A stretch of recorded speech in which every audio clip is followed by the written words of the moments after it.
Alors, pour cette deuxième vidéo du module 7, eh bien, on va voir le principe d'une poutre qui s'appuie sur un mur. Alors, comme vous pouvez le voir ici dans cette axonométrie éclatée du système, donc de l'énoncé qu'on a juste à droite, donc on a cette toiture qui est portée à la fois par les deux murs de façade, mais aussi par une poutre intermédiaire qui va porter une partie donc des charges de la toiture. Et cette poutre, eh bien, elle va elle-même s'appuyer de façon ponctuelle sur les deux autres murs de façade.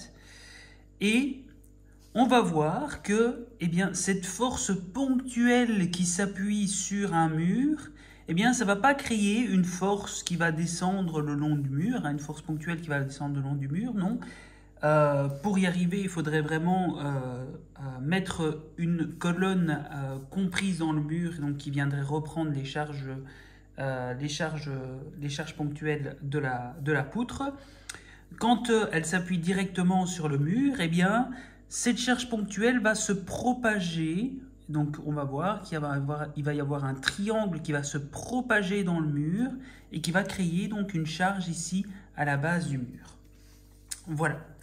Alors, donc ici, donc on va déterminer la charge maximale, la charge linéaire maximale qui va se faire à la base du mur. Donc on peut voir que ici, eh bien, au niveau du triangle, on va avoir donc une charge qui va être plus grande, donc qui va être maximale tout simplement parce que ici on va avoir une charge qui ne comprend pas la propagation qui s'est faite juste ici. Et donc, c'est vraiment cette charge maximale qu'on va essayer de calculer et donc qui va se faire à la base du mur A. Et on tiendra compte des sens des charges qui se font donc juste ici. Voilà. Alors, donc, première chose à faire quand on fait un exercice, c'est de ne pas oublier les conversions d'unités. Voilà, les conversions d'unités. Alors, on nous demande une réponse d'une charge linéaire en kilonewtons par mètre. Donc, tous les décanewtons, je vais les convertir en kilonewtons. Voilà. Et vu qu'on est des mètres, tous les mètres, je les convertis en... enfin, tous les centimètres, je vais les convertir en mètres. Donc ici, l'épaisseur de mon mur, on me dit que ça fait 20 cm, c'est égal à 0,2 mètres. Voilà. Alors, donc ça c'est bon pour les conversions. Deuxième étape, on va voir la toiture. Alors, la toiture, je vais la dessiner en plan. Voilà. Donc ici, j'ai mes deux murs de façade.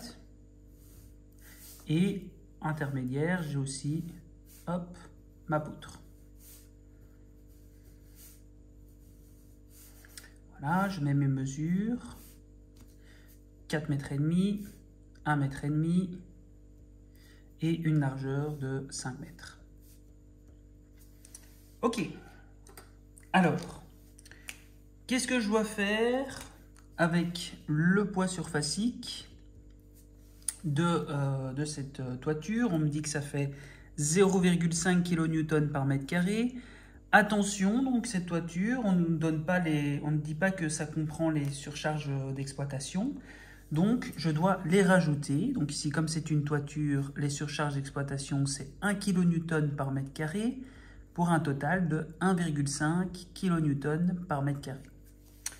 Ok, alors, qu'est-ce que je dois faire avec cette charge surfacique? Eh bien, je dois la transférer sur la poutre. Pourquoi je dois la transférer sur la poutre? Eh bien, tout simplement parce que donc, cette toiture s'appuie sur les deux murs latéraux et sur la poutre. Mais les deux murs latéraux, ça ne m'intéresse pas parce que tout ce qui tombe sur les murs latéraux qui sont là ne vont pas tomber sur le mur A. C'est vraiment la poutre, donc les charges qui tombent sur la poutre qui vont venir à la fin donner une proportion qui va se remettre sur le mur A. Donc moi, ce qui m'intéresse, c'est qu'est-ce qui tombe sur ma poutre. Voilà. Ok. Alors, donc je cherche bien une charge linéaire hein, qui se fait sur ma poutre parce que c'est vraiment des charges linéaires qui tombent sur mes murs latéraux et sur ma poutre. Et pour ça, eh bien, j'ai besoin de me demander est-ce que mon système est symétrique? Alors, à première vue, je dirais, si je coupe ma toiture en deux, non, le côté gauche ne ressemble pas au côté droit. Mais ici, c'est pas comme ça que ça marche, tout simplement parce que on a trois appuis. Or, pour rester dans un système isométrique, donc si on a trois appuis, on est dans un système hyperstatique. Et donc, isostatique. Pour rester dans un système isostatique, il faut rester avec un système à deux appuis. Et donc, le petit truc qu'on peut faire, c'est de cacher la partie de la toiture qui comprend le troisième appui. Donc ici, j'ai vraiment l'appui de ma poutre et l'appui de mon mur de façade qui se trouve juste ici. Et donc, je dois me demander, est-ce que ici, entre ces deux appuis, avec ce système de toiture qui comprend ces deux appuis, est-ce que j'ai une symétrie? Bah oui, j'ai une symétrie, hop, qui se fait ici au milieu. Et donc, cette partie-là de toiture, voilà, cette surface-là, eh bien, elle comprend bien, donc c'est bien un système symétrique de ce côté-là. Si je fais la même chose de l'autre côté, même chose, j'ai un système qui est symétrique entre ma poutre et mon mur de façade. Donc là aussi, hop, si je découpe en deux, j'ai, hop, une autre moitié qui se fait juste ici. Voilà. Ok, donc là, mon système était bien symétrique de chaque côté de ma poutre. Et donc, j'ai pu déterminer la largeur, donc qui est la moitié de 4,5 et la moitié de 1,5.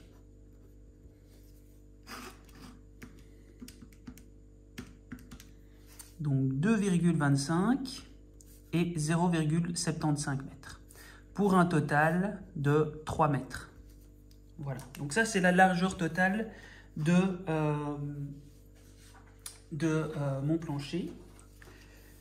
Alors, maintenant, qu'est-ce que je dois faire avec ceci? Eh bien, je dois transformer ma charge surfacique en une charge linéaire qui se fait le long de ma poutre. Donc ici, hop, je passe d'une charge surfacique à une charge linéaire. Donc je dois multiplier par la largeur de mon plancher pour garder la paramètre de la longueur de ma poutre. Donc c'est vraiment, je dois multiplier par la largeur. Et donc la paramètre que je dois garder, c'est 5 mètres. Mais je dois multiplier pour ça par la largeur qui se trouve juste ici, par 3 mètres. Donc, mon poids linéaire de ma toiture est égal à 1,5 kN par mètre carré, multiplié par la largeur. Donc, comme ça, je peux vraiment aplatir sur toute la longueur qui se trouve là, par 3 mètres. Et donc, ça me fait 4,5 kN par mètre carré. Pardon, pas par mètre carré, juste par mètre, parce que mes mètres se simplifient avec mes carrés. Voilà, donc c'est 4,5 kN par mètre. Ok, donc là, j'ai un résultat positif. Ça correspond à quoi? Ça correspond à la réaction de ma poutre sur ma toiture. Donc la réaction de ma poutre sur ma toiture qui va vers le haut. Donc c'est la charge qui se trouve juste ici. Et moi, ce qui m'intéresse, c'est la charge de la toiture sur la poutre.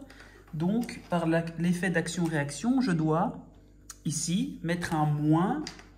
Donc je dois changer le signe, mettre un moins sur mon poids linéaire. Ok. Alors, une fois que j'ai le poids de ma toiture, techniquement, hop, 3, je dois rajouter le poids de ma poutre. Alors, le poids linéaire de ma poutre, eh bien, dans mon énoncé, on me dit que son poids son poids est négligeable. Donc je vais considérer que s'il est négligeable, son poids est de 0 kN par mètre. Voilà. Donc s'il est négligeable, c'est que c'est une petite poutre qui n'a pas un gros poids et donc ça ne va pas vraiment beaucoup changer le résultat final et donc ça n'a pas d'intérêt de le calculer. Voilà. Alors, son poids est négligeable, je n'en tiens pas compte et donc ceci, donc c'est le poids linéaire de la toiture. Voilà.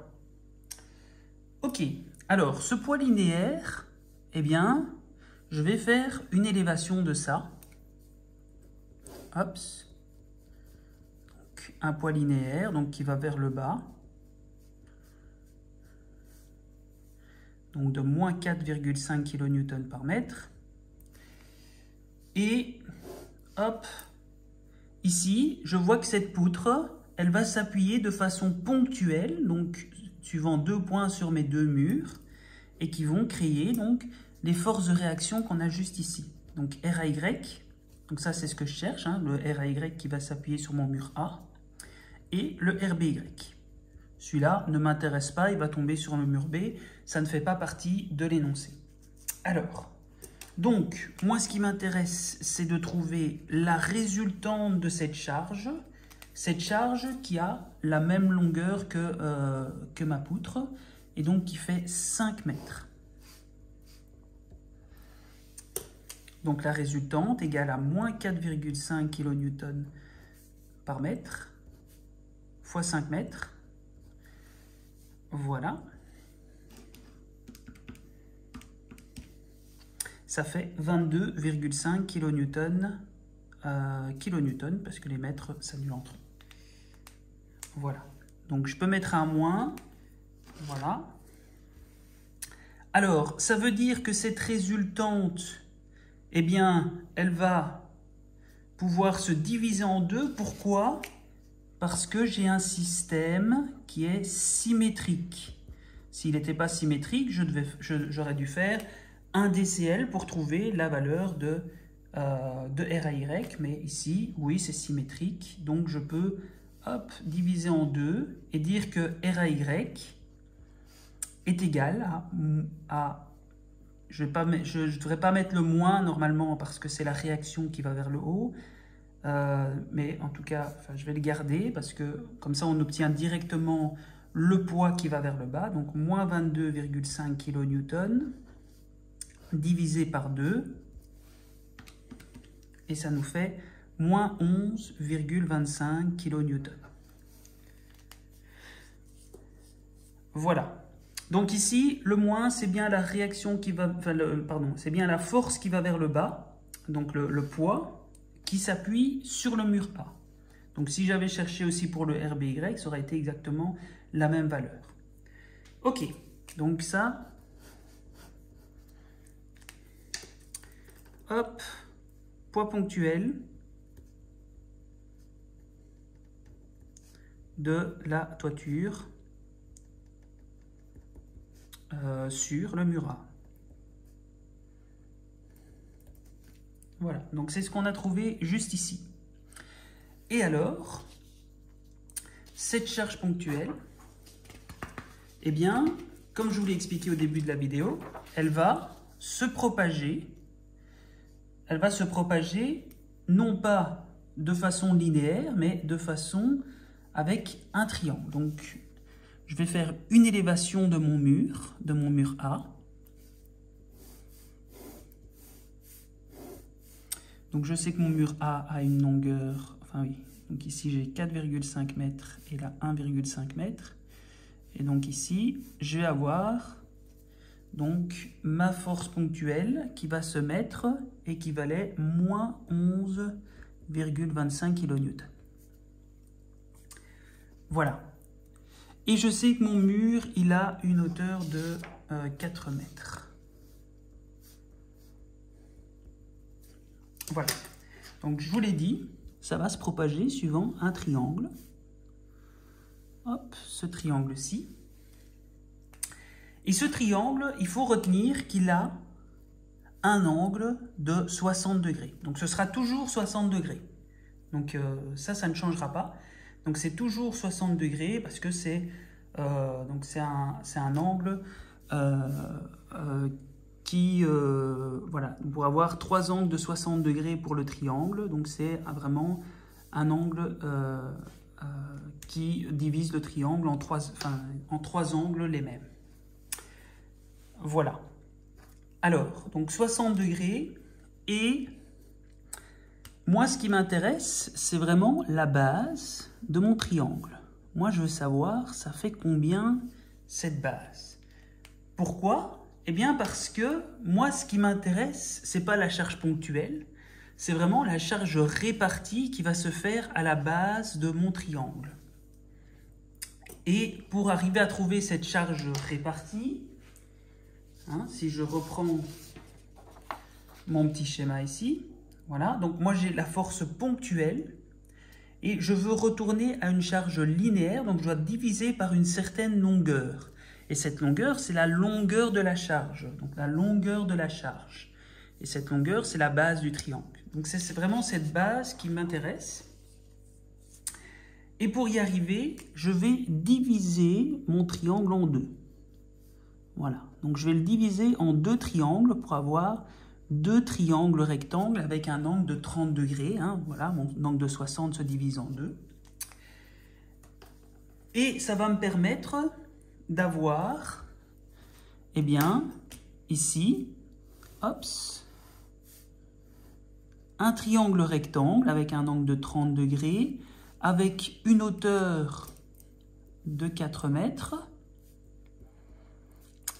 Et si j'ai un triangle rectangle, eh bien, je peux arriver à trouver la longueur x, qui, en théorie, cette longueur x, c'est la moitié de ma longueur totale. Donc, je dis bien en théorie, on verra que ce n'est pas aussi simple à la fin, mais donc en théorie, j'ai juste à faire 2 fois ça pour trouver la longueur totale. Voilà, donc ça c'est l'intérêt. Donc, je vais calculer ça avec SOHCAHTOA. Alors, je cherche le côté opposé, j'ai le côté adjacent, donc tangent de 30 degrés est égal au côté opposé x sur le côté adjacent 4 mètres. Et donc, ça veut dire que x égale 4 mètres fois tangente de 30 degrés.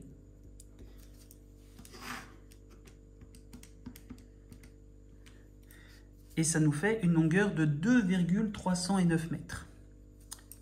Ok. Alors, donc en théorie, comme je vous l'ai dit, techniquement, tout ce que j'ai à faire, c'est de multiplier ça par 2 et j'ai la longueur totale de mon triangle. Malheureusement, ce n'est pas aussi simple. Donc, en tout cas, pour la partie à gauche de ma charge ponctuelle, je vois qu'il n'y a aucun problème. Il me reste 4,5 mètres de mur. Je peux très bien propager ma charge sur mes 4,5 mètres, enfin en tout cas sur les 2,309 mètres, il y a plus qu'assez de place dans mon mur. Donc ceci, c'est bien plus petit que 4,5 mètres, ça c'est OK. Par contre, si je regarde à droite de mon mur, eh bien je vois que là, il ne me reste que 1,5 mètre. Donc 2,3, c'est évidemment plus grand que 1,5. Donc ça, c'est pas bon. Et évidemment, ma charge, elle ne va pas se propager dans le vide, d'accord? Elle va s'arrêter au bord de mon mur. Et donc, ça veut dire que sur cette partie-ci de mon mur, je vais devoir me satisfaire de ce qui me reste de mur. Donc, si en théorie, la longueur L, c'est le double de ça, dans la pratique, en fait, eh bien, ici, j'ai assez de longueur de mur pour prendre les 2,309 mètres. Par contre, à droite, là, il ne me reste que 1,5 mètre, donc je dois me contenter des 1,5. Et ça me fait une longueur totale de 2,309 plus 1,5. Ça fait 3,809 mètres de longueur de charge. OK. Et maintenant, bah, je vous l'ai dit, cette charge ponctuelle, donc la résultante qui se trouve là, ça va nous donner la charge qui se trouve juste ici. Donc, je prends ma résultante 11,25 kN et je le divise par la longueur de sa charge qu'on a calculée juste ici, et qui vaut 3,809 mètres.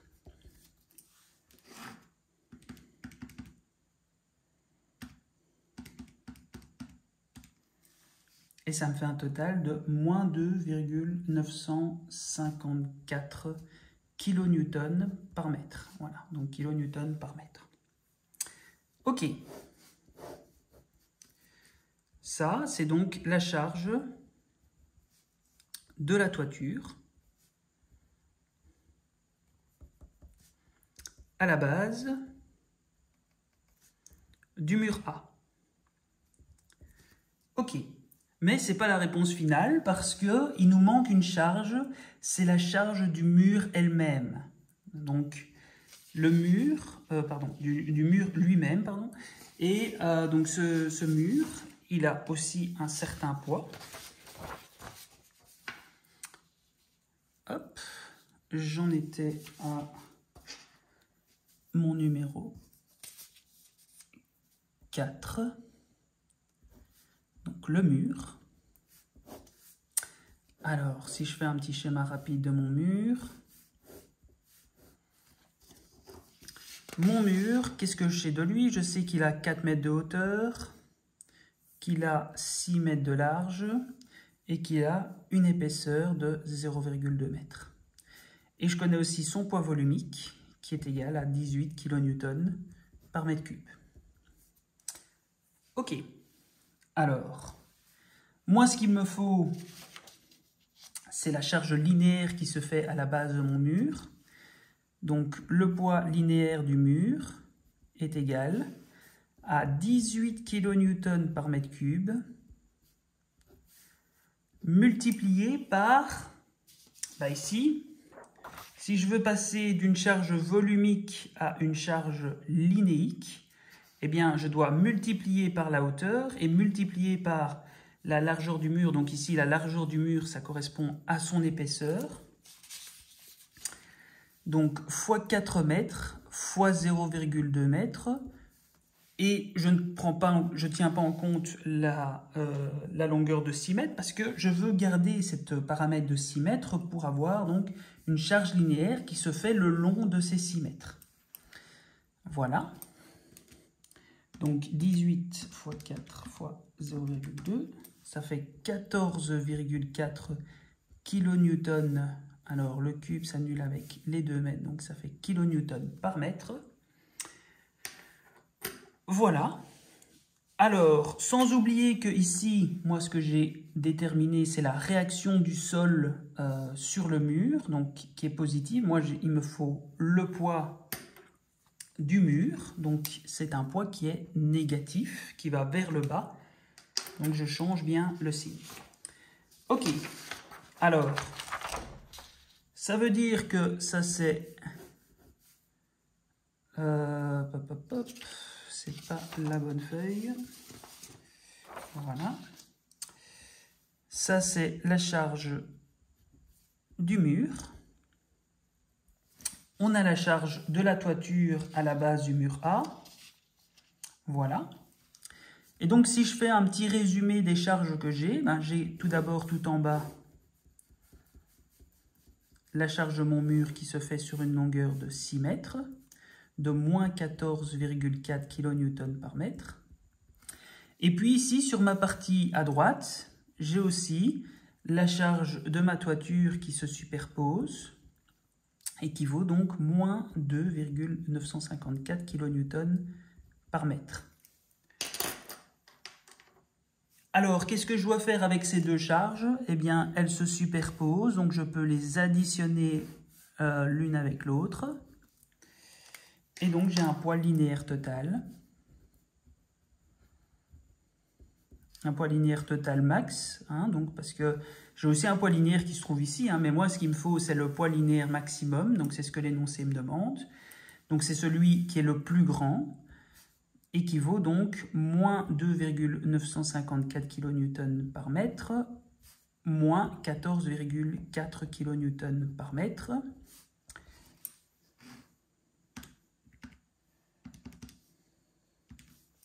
Pour un total de moins 17,305, enfin, oui, si j'arrondis à un chiffre derrière la virgule, 17,4. Voilà. Et ça, oui, sans oublier les unités, donc c'est des kilonewtons par mètre. Ça, c'est ma réponse finale.